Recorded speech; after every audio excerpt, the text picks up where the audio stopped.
Hello everyone, this video is not sponsored. This is one of the Zuru MAX Retro Collection series sets. They come in a ball like this.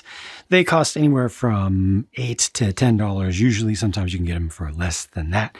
And I got mine off Amazon.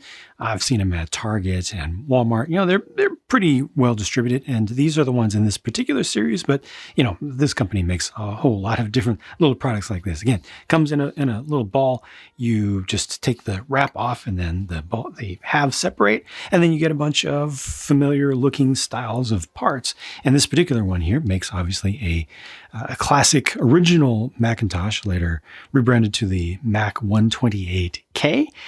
And it looks pretty good for what it is. It's also larger than I expected, honestly, given that, you know, this is the package here. I thought that the thing that I would be making from it would be smaller, you know, a little bit closer to what's on the picture, not quite that small, but you know, smaller than it is. So I'm actually satisfied with the amount of stuff here, and the build is fine. You know, they use Go bricks, so the quality of parts is generally very, very, very good. It doesn't really have any Easter eggs on the inside. You know, there's no special stuff to see here. No unexpected goodies that you can, you know, where you can open the thing up and see inside. It's mostly hollow.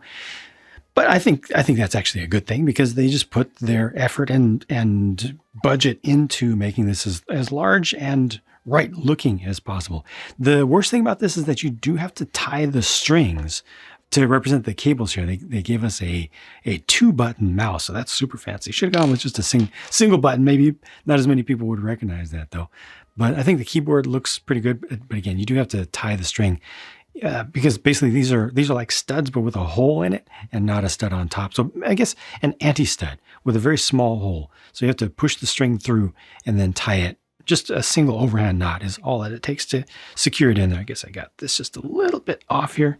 Could angle that just a little bit better, but yeah, you got the little green light right there. Unfortunately, no print for the screen. That would have been definitely a nice extra thing to add in. You can see this is just a panel piece here, so it feels, I don't know, it doesn't feel quite as hollow as it actually is, because the base has some solid regular pieces in it. But ultimately, you know, this is just a little thing to put on your desk, especially if you're if you're an older computer nerd, or you're an older Mac fan in particular, Apple fan.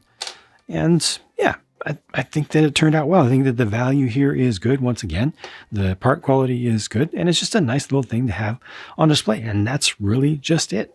No complaints. Thank you for watching, and I'll keep working and bring you more videos. Talk to you soon.